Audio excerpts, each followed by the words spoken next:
Hi friends, hi. Okay, మనం నిన్న ఏమనుకున్నాం? ఇంగ్లీషు సెంటెన్స్ ఫార్మేషన్లో సబ్జెక్ట్, వర్బ్, ఆబ్జెక్ట్ అని ఈ మూడు ఉంటాయి. ఇదే ఆర్డర్లో రావాలి. ఫస్ట్ సబ్జెక్ట్ రావాలి, తర్వాత వర్బ్ రావాలి, తర్వాత ఆబ్జెక్ట్ రావాలి. దెన్ సబ్జెక్ట్ మిస్ అవుతే ఏంటి, వర్బ్ మిస్ అవుతే ఏంటి, ఆబ్జెక్ట్ మిస్ అవుతే ఏంటి, దాన్ని మనం నేర్చుకున్నాం.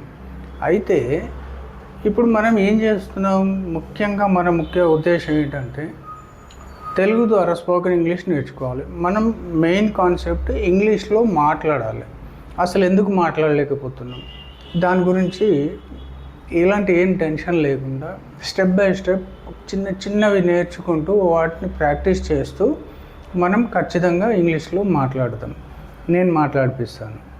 ఓకే, ఇప్పుడు చూద్దాం. మనము తెలుగులో మనం ఏమంటాం? ఒక సెంటెన్స్ తీసుకుంటే, నేను పుస్తకం చదువుతున్నాను. నేను పుస్తకం చదువుతున్నాను, ఇది తెలుగులో ఒక సెంటెన్స్. అయితే ఇప్పుడు ఈ సబ్జెక్టు, వర్బ్, ఆబ్జెక్ట్ అనే కాన్సెప్ట్లో తీసుకుంటే, పని చేసేవాడు ఎవడు, ఏం పని జరుగుతుంది, ఆ పని రిసీవ్ చేసుకునేవాడు ఎవడు అనేది ఎప్పుడు చూడాలి. కాబట్టి వర్బ్ ఖచ్చితంగా ఉండాలి, సబ్జెక్ట్ ఖచ్చితంగా ఉండాలని తెలుసుకున్నాం. అయితే మనం తెలుగు సెంటెన్స్ ఫార్మేషన్ ఏ విధంగా ఉంటుంది? ఒక ఎగ్జాంపుల్గా మనం ఈ సెంటెన్స్ తీసుకున్నాం. నేను పుస్తకం చదువుతున్నాను. నేను పుస్తకం చదువుతున్నాను అని అంటాం తెలుగులో. మరి ఈ సెంటెన్స్ స్ట్రక్చర్ ఏ విధంగా ఉంది ఒకసారి మనం గమనిస్తే, నేను అంటే సబ్జెక్టు. ఓకే, నెక్స్ట్ ఏమొచ్చింది? పుస్తకం వచ్చింది.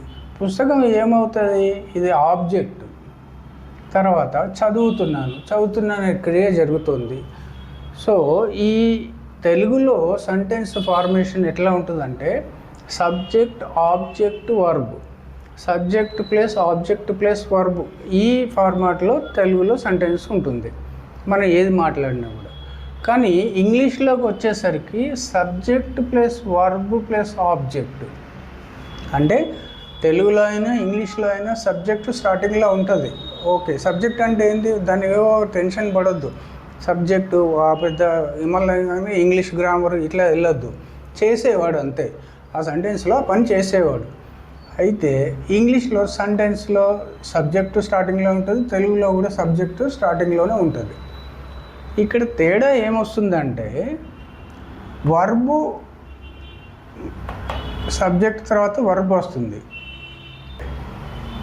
అయితే ఇంగ్లీష్లో subject plus verb plus object అంటాం.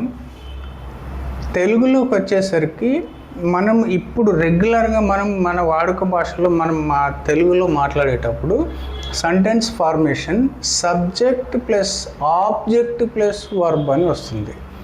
ఇక్కడ నేను పుస్తకము చదువుతున్నాను, నేను సబ్జెక్ట్, పుస్తకము ఆబ్జెక్ట్, చదువుతున్నాను పని జరుగుతుంది, అది వర్బ్.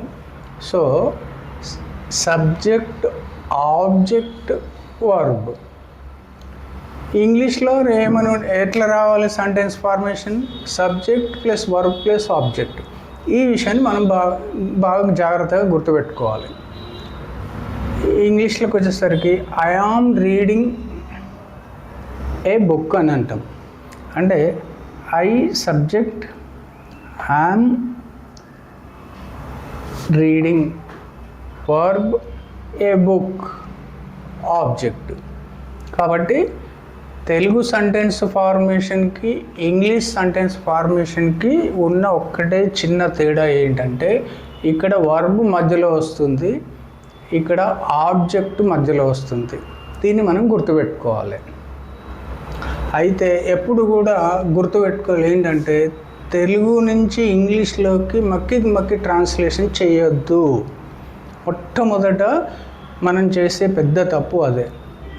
తెలుగులో ఉన్నది యాజ్ ఇట్ ఈజ్ ఇంగ్లీష్లో పెట్టొద్దు. ఇంగ్లీష్ సెంటెన్స్ ఫార్మేషన్ ఏంటి? English sentence formation subject, verb, object. కానీ తెలుగు సెంటెన్స్ ఫార్మేషన్ ఏంటి? Subject plus object plus verb. కాబట్టి ఈ తేడాని గుర్తుపెట్టుకొని మనం ఏ సెంటెన్స్నైనా సరే ఇంగ్లీష్లో మాట్లాడేటప్పుడు ఈ ప్యాటర్న్లో మాట్లాడాలి. మొట్టమొదట నేర్చుకోవాల్సిన పాయింట్ ఇది. Subject plus verb plus object. Verb అనేది ఎప్పుడు మధ్యలో ఉంటుంది. వర్బ్ అనేది హార్ట్ లాంటిది. ఓకే, అయితే ఇంకా మళ్ళీ మన దాంట్లో ఎందుకు అనే క్వశ్చన్ వేసుకోవాలి. ఇప్పుడు నేను చెప్పిన సబ్జెక్ట్ ఆబ్జెక్ట్ వర్బ్ అనేది తెలుగులో ఉంది.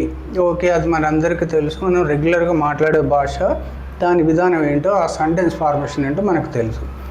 ఇప్పుడు మనం ఇంగ్లీష్లోకి నేర్చుకుంటున్నాం కాబట్టి ప్రతి భాషకి కొన్ని పద్ధతులు అనేవి ఉంటాయి. కాబట్టి దీంట్లో subject plus verb plus object అనేది వస్తుంది. ఈ ప్యాటర్న్ మనం ఫస్ట్ అర్థం చేసుకోవాలి. దాని తర్వాత ఇంకా ఇప్పుడు అసలు కథ స్టార్ట్ అవుతుంది. ఏంటి నేను అడుగుతాను, యాజ్ ఎ స్టూడెంట్గా నేనే క్వశ్చన్ వేసుకొని నేనే అడుగుతాను, సార్ మరి సబ్జెక్ట్ అంటే ఏంది? ఎవరు సబ్జెక్టు? ఎవరిని సబ్జెక్ట్ అని అంటారు? ఎవరెవరు మాట్లాడతారు? అది ఒక మనిషి కావచ్చు, ఒక వస్తువు కావచ్చు, ఒక జంతువు కావచ్చు. So subject plus verb plus object, ఇందులో మొట్టమొదట మనకు వచ్చేది ఏంటంటే సబ్జెక్టు. సో ఈ సబ్జెక్టులో ఏమేమి ఉంటాయి? సబ్జెక్టులో ఏమేమి ఉంటాయి? సబ్జెక్ట్స్ ఎవరెవరు మాట్లాడతారు? వాటిని మనం ఈ వచ్చే క్లాసులో చాలా డీటెయిల్గా నేర్చుకుందాం. సో సబ్జెక్ట్లో ఏమేమి వస్తాయి, నెక్స్ట్ వర్బ్ అంటే ఏంటి, వర్బ్లో ఏమేమి వస్తాయి, ఆబ్జెక్ట్ అంటే ఏంటి, ఆబ్జెక్ట్లో ఏమేమి వస్తాయి, ఇది నెక్స్ట్ మనకు అర్థం కావాల్సిన విషయం. సో నెక్స్ట్ క్లాస్లో మనం వచ్చేసి ఈ సబ్జెక్ట్ అనేదాన్ని తీసుకుందాం. సో ఈ సబ్జెక్ట్ అనేది ఏంది, సబ్జెక్ట్లో ఎవరెవరు వస్తారు, ఎవరు మాట్లాడతారు అనేది చాలా క్లియర్గా నేర్చుకుందాం. సేమ్ దాని తర్వాత వర్బ్ తర్వాత ఆబ్జెక్ట్ నేర్చుకుందాం. Okay, thank you.